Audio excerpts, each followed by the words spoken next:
Saludos a todos, bienvenidos al podcast de despertar.cr con las principales informaciones del día lunes.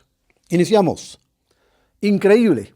En las propias inmediaciones de la Junta de Protección Social de San José, los vendedores de lotería sin reparo alguno venden en un 400% o hasta un 500% por encima de los precios autorizados los billetes de chances para el sorteo de este martes. Los enteros que tienen un precio oficial de 5,000 colones, ahí se consiguen en 20,000 o hasta 25,000 colones. Es decir, los precios por fracción se encuentran entre los 4,000 o 5,000 colones cuando el señalado por la Junta de Protección Social es de 1,000 colones, lo que hace un efecto dominó en el precio de los enteros hasta ubicarse en 4 o 5 veces más de su valor oficial. Un equipo de despertar.cr en un recorrido realizado por la Avenida Primera en San José constató que en la gran mayoría de los puestos de venta de lotería los precios por fracción están cuadruplicados. También había vendedores que ofrecían el producto en 3,000 o 3,500 colones el pedacito. Se determinó que hay una cantidad importante de producto en la calle y se pudo ver a vendedores que ofrecen los billetes casi a escondidas porque tienen los enteros de chances guardados en un salveque o un bolso. ¿Esto por qué? Bueno, el premio del acumulado e incluso el segundo acumulado es importantísimo en volumen para este martes y hay una altísima probabilidad de que alguno de los dos salgan por el número de bolitas que entrarán en la tómbola, que cada vez es más reducido. Serán 4 bolitas en esta oportunidad, de manera que la probabilidad, insisto, de que salga el acumulado este martes es bastante alta. El Poder Ejecutivo planteó usar 270 millones de dólares de un fondo de avales y que se encuentran sin uso en las arcas del Estado para darle contenido al proyecto de ampliación del tramo de la Interamericana Norte entre Barranca y Limonal. Los ministros de Hacienda Nogui Acosta, de Obras Públicas y Transportes Mauricio Batalla y de la Presidencia Laura Fernández hicieron el planteamiento este lunes a los jefes de fracción en la Asamblea Legislativa. El Ejecutivo busca dar uso a los recursos del fondo, toda vez que hasta la fecha solo se giraron 50 millones de dólares a la Caja Costarricense de Seguro Social, pero se han pagado ya 33 millones de dólares en intereses según datos de la Contraloría General de la República. La propuesta es una vía para concluir la obra entre Barranca y Limonal, en que utilizarían 220 millones de dólares. Otros 50 millones serían empleados en la Ruta 32 para la construcción de puentes peatonales y también para darle contenido a las famosas rotondas que van a poner ahí en lugar de los pasos a desnivel. Hacienda, con el visto bueno de la Presidencia de la República, trasladó hace meses los recursos que originalmente estaban previstos para la Interamericana Norte al proyecto de la carretera a San Carlos. Entonces, el titular de esa cartera, Nogui Acosta, justificó que se debía terminar lo que se podía terminar, y eso, desde su perspectiva, era el tramo a San Carlos. Durante el mes de mayo del presente año, la mayoría de actividades económicas registraron una expansión de producción, exceptuando el sector agropecuario, detalló el Banco Central de Costa Rica en su índice mensual de actividad económica. La tasa de variación interanual más alta la registró el sector construcción con un 10,6%, destacando la mayor ejecución de obra con destino privado. No obstante, el informe apuntó que la construcción con destino público se incrementó 7,1%, siendo el porcentaje más alto desde octubre del 2017. El crecimiento en la construcción de obra pública se asocia con el avance de obras de generación eléctrica, la ampliación de la Ruta 32, los programas de acueductos y alcantarillados, el programa de infraestructura de transporte y proyectos municipales de vías de comunicación terrestre, indicó el informe del Banco Central. El servicio exterior y el sector financiero son las dos áreas en donde menos se ha avanzado con la definición del salario único global, pese a que el plazo establecido en la ley venció desde el año anterior. Así lo planteó la ministra de la Presidencia, Laura Fernández, quien se mantiene al frente del Ministerio de Planificación y Política Económica, el Mideplan, ahora como recargo y de forma interina. El servicio exterior plantea un reto toda vez que las condiciones cambian de país a país y hasta ahora se han manejado salarios diferenciados según esas consideraciones. Además, se deben afinar los salarios de los trabajadores del Banco Central y las superintendencias que son parte del sector financiero. En el caso de la Caja Costarricense de Seguro Social ya se comenzó a avanzar con los médicos, pero faltan todas las otras áreas, incluyendo la administrativa, para la que no se tienen todavía los manuales de puestos actualizados. Fernández señaló que este salario será aplicado a todos aquellos funcionarios públicos que ingresaron a partir de marzo del 2023, los cuales fueron clasificados en solo 7 familias. Aquí se plantea un tema al cual en despertar.cr le estaremos dando seguimiento, el del servicio exterior. Ojo, el gran problema en el caso del servicio exterior es que los funcionarios costarricenses que están designados en las sedes diplomáticas de nuestro país en el exterior o en las misiones a las cuales pertenece el país, tienen que vivir en el país donde están esas sedes. Entonces, no se puede medir su salario con base en lo que se gasta en Costa Rica. Y no se puede medir su salario de igual manera independientemente a dónde vayan. No es lo mismo un embajador de Costa Rica viviendo en Managua, viviendo en Tegucigalpa, viviendo en Ciudad de Guatemala o viviendo en San Salvador, nuestros vecinos de Centroamérica, que un embajador de Costa Rica viviendo en Londres, en Inglaterra, o un embajador de Costa Rica viviendo en Washington, en Estados Unidos, en Washington, D.C. No es lo mismo un embajador costarricense viviendo en Pekín, en China. Y así podríamos poner muchísimos ejemplos.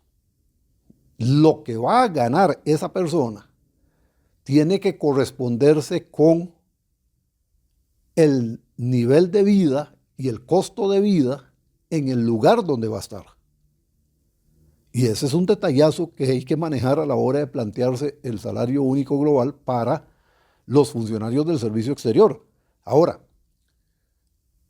todos los que trabajan en la Cancillería son parte de ese servicio exterior, aunque operen en Costa Rica. Ahí hay una diferencia que hay que tomar en cuenta. El asunto es que de repente hay embajadores que están asignados en la Cancillería bajo unas condiciones y luego de repente los trasladan a otro país. Ahí cambian las condiciones. ¿Cómo se va a resolver esto? Insisto, estaremos pendientes del tema para traerles a ustedes detalle de qué es lo que está planteándose la Cancillería respecto de esta situación tan delicada que es la definición del salario global para los funcionarios del servicio exterior, que ahí incluye, yo cité ejemplos de embajadores, pero también están en cada caso el cónsul, en muchas sedes diplomáticas hay personal de apoyo que es costarricense, que se traslada, los agregados comerciales, en algunos casos son gente del país donde está la sede diplomática, pero en muchos casos son ciudadanos costarricenses que trabajan para la Cancillería y que están desempeñándose en esas funciones. ¿Sí? Si usted viene y dice, mire, el salario, qué sé yo, para una secretaria en Costa Rica es de 450,000 colones, y con eso no viven en otros países. Entonces, ese es el tema que va a tener que resolver la Cancillería. Pasamos a otros temas. Politizar los problemas del país por encima de las conversaciones técnicas dificulta encontrar las soluciones necesarias, considera el presidente de la Cámara Costarricense de la Industria Alimentaria, Juan Ignacio Pérez. Empiezan a pasar muchas cosas que se salen de la discusión técnica, que es cómo se deberían resolver los problemas. Por eso es que tardamos tanto en Costa Rica en resolver cosas, expresó Pérez en entrevista con despertar.cr. En esa línea se refirió a los problemas que sufre la industria alimentaria en Puerto Caldera y Puerto Moín. Considera que si las problemáticas ya están identificadas por el personal técnico, habría que sentarse a buscar soluciones desde el punto de vista político. Manifestó que si, por ejemplo, lo que se necesita para hacerle frente a un problema es dinero, entonces se debería discutir de dónde sacar ese dinero. Para el dirigente de Casia, una vez que se identifican los problemas, se van resolviendo y se van planteando de acuerdo con el nivel de prioridad que requiera cada uno. Añadió que cuando se priorizan los temas políticos por encima de las discusiones técnicas es cuando se nos embarriala la cancha y nos quedamos empantanados. Después de un periodo de 24 días de ausencia provocado por la influenza, el presidente de la Asamblea Legislativa, Rodrigo Arias, retomó sus labores en el Congreso. Arias fue internado el viernes 21 de junio y estuvo 8 días en un centro médico privado para posteriormente pasar por un periodo de recuperación en su casa. En su primera atención a medios luego de su enfermedad, fue consultado por el proceso que lleva el proyecto de ley Jaguar, las 3 diferentes consultas constitucionales, una del Tribunal Supremo de Elecciones, otra de la Contraloría General de la República y una más pendiente de que se resuelva su admisibilidad por parte de un grupo de diputados. Yo creo que esta semana probablemente la sala daría a conocer esa admisibilidad y dependiendo de esto sería el curso que tomaría el asunto. Una cosa es si lo admiten, en cuyo caso se paraliza el conocimiento de la misma, o bien si la rechaza, la Asamblea tendrá que tomar alguna definición sobre cómo proceder, indicó Arias. Añadió que si la Sala Constitucional rechaza la admisibilidad de la consulta de los diputados, tendrán que decidir si esperan a que se resuelva la consulta presentada por el Tribunal Supremo de Elecciones o no. Durante su ausencia se dio la salida de Natalia Díaz como ministra de la Presidencia, cargo que ahora ocupa Laura Fernández, como hemos venido mencionando. Precisamente ahora, viendo la lista de audiencias, es la primera que tengo para dársela, probablemente esta misma semana. Va a ser muy importante reunirme con ella para ver sus planteamientos sobre estos temas, mencionó el legislador. Otro de los puntos que tocó fue la necesidad de reprogramar una reunión de los 3 poderes para tocar los proyectos de seguridad y cuáles deberían ser prioridad. Esta reunión se iba a realizar el martes 25 de junio, pero no fue posible. Pese a que cuenta con la información y con los mecanismos para la fiscalización de la situación de los rellenos sanitarios o parques ambientales del país, el Ministerio de Salud asegura estar de manos atadas en lo referente a la toma de acciones para resolver de manera integral este problema. Mari Munive, ministra de Salud, reconoció en entrevista con Despertar.cr que carece de las competencias completas para lograr una solución integral. Alertó que el país está a las puertas de una crisis debido a que en 7 meses se le vencerá la vida útil al relleno de La Carpio y el del Guaso está con capacidad limitada. Munive comentó que el Ministerio de Salud ha tenido acercamientos con la Municipalidad de San José, que tiene la localía del relleno de La Carpio, pero el tema no se queda allí porque estas instalaciones reciben los desechos generados por al menos otros 20 municipios. ¿Qué va a pasar con eso? ¿Y dónde están las otras soluciones?, se preguntó Munive, más que plantear alguna alternativa cuando fue abordada al respecto. Y en la misma línea, el Tribunal Contencioso Administrativo rechazó la medida cautelar solicitada por la empresa WPP Continental Los Pinos S.A. para mantener en operación el relleno sanitario de Los Pinos, luego de que el Ministerio de Salud ordenara el cese de funciones por falta de capacidad. Con esto, la empresa WPP deberá efectuar el cierre técnico del relleno, según informó Salud. La ministra del ramo, Mari Munive, dijo que las municipalidades de El Guarco, de Tucurrique, de Paraíso y de Alvarado no deberían enviar sus desechos sólidos a ese relleno sanitario porque se reconfirmó el impedimento indicado en enero anterior. Pese a que el Ministerio de Salud mantenía en firme el cierre del relleno sanitario y contaba con evidencia técnica donde se comprobó que este lugar ya cumplió con su vida útil, 2 medidas cautelares distintas dictadas por el Tribunal Contencioso en octubre y en diciembre del año anterior permitían que el lugar continuara en operación. Y en el plano internacional, desde Miami, Estados Unidos, el expresidente estadounidense Donald Trump obtuvo este lunes una nueva victoria legal con la anulación del caso abierto en su contra por una supuesta mala gestión de documentos clasificados tras abandonar la Casa Blanca en enero del 2021. El candidato republicano a las presidenciales de noviembre, recién investido oficialmente en la convención de su partido, había sido imputado junto a 2 asistentes personales por guardar documentos secretos sin la precaución necesaria en su mansión de Mar-a-Lago, en Florida.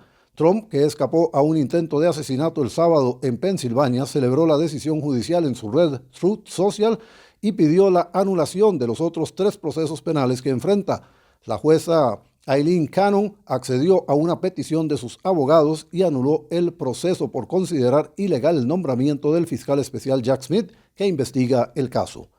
Hasta aquí este repaso de las principales informaciones del lunes.